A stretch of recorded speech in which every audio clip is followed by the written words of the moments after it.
Welcome to Nasdaq Trade Talks. I'm Jill Malandrino, global markets reporter at Nasdaq.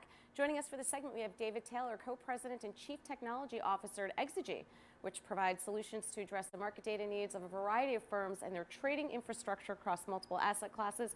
David, it's great to have you with us. Welcome to Trade Talks. Glad to be here, Jill. Thanks for having me. You got it. And tell us more about Exegy and the role that it plays in the capital markets ecosystem. We like to think of ourselves as an innovative disruptor in the front office trading infrastructure part of the market. So we deliver market data, predictive signals and analytics, algos and automation, and execution and pre-trade risk solutions to people involved in global capital markets. So it really spans all the regions of the globe and the asset classes that our clients trade. What types of technology and capabilities are capital markets participants looking to buy that they can't build themselves, and how has this evolved recently? That's a great question. So we really look at it in two ways, and these are our areas of disruption as well. The first is in purpose-built hardware solutions.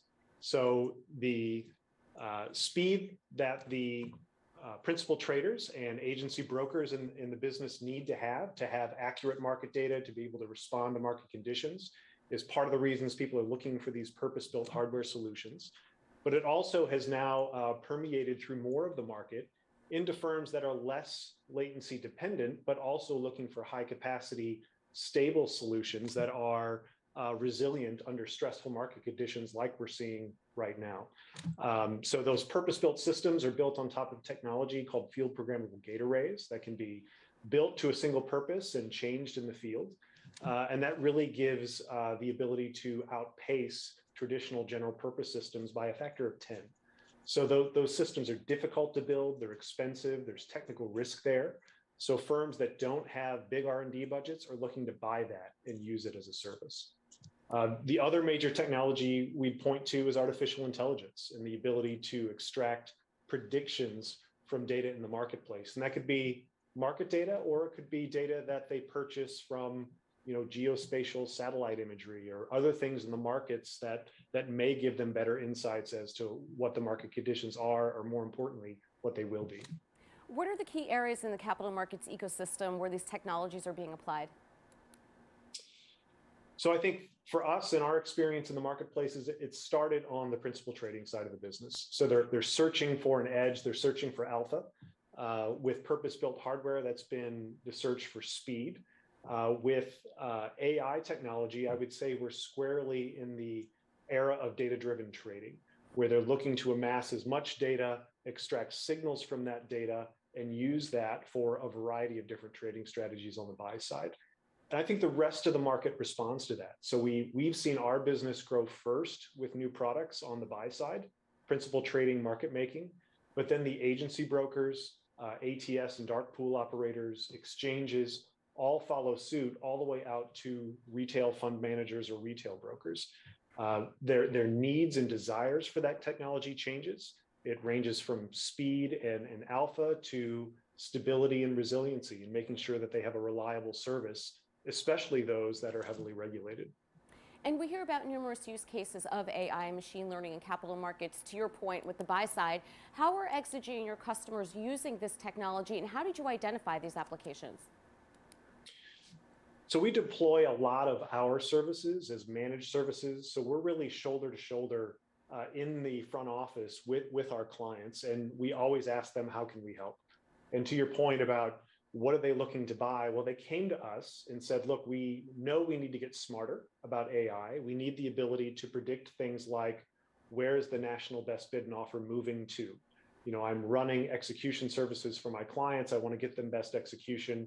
I'd like to know that, because I believe that the buy side knows that as well. So they ask us for help in predicting near-term price movements. They also asked for us for help in detecting hidden liquidity in the marketplace. So if I'm running execution strategies, I'd like to know if there's more liquidity available than displayed. So those are the things we were invited into, and those are the things that we invested in our data science efforts to build predictive signals or detection signals that help them answer those questions in the marketplace. And democratization of technology is great for those firms playing catch up in the marketplace, but what happens when everyone has these technologies? What about signal loss or alpha decay? Yeah, it's a great question. So we get asked that a lot when it comes to our predictive signals in the markets, and we really see it as a natural evolution for any disruptive technology. It starts with the early adopters, and we can point to those sophisticated buy-side firms for that.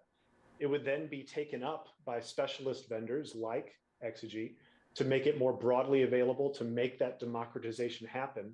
And really the next phase is its table stakes. So as we look at us providing predictive signals as a service, as a democratized service in the marketplace, we see it following the same path as speed.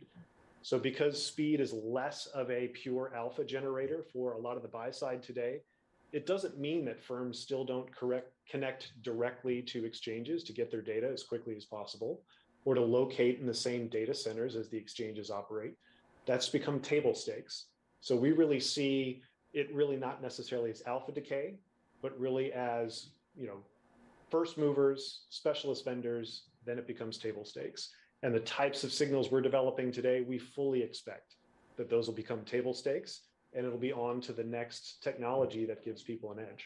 All right, David, so let's wrap with that. What's next? The trillion-dollar question. Is there an emerging technology that is likely to follow the same progression into the capital markets ecosystem? We really see it as a confluence of technologies, Jill. So the purpose-built hardware systems, the predictive signals, plus the on-demand nature or elastic nature of cloud computing, those coming together for clients where they can access those specialist systems really on demand to deploy new strategies or to scale their existing business to meet market demands. All right, David, we appreciate the insight. Thanks for joining us on Trade Talks. I'm Jill Malandrino, Global Markets Reporter at Nasdaq.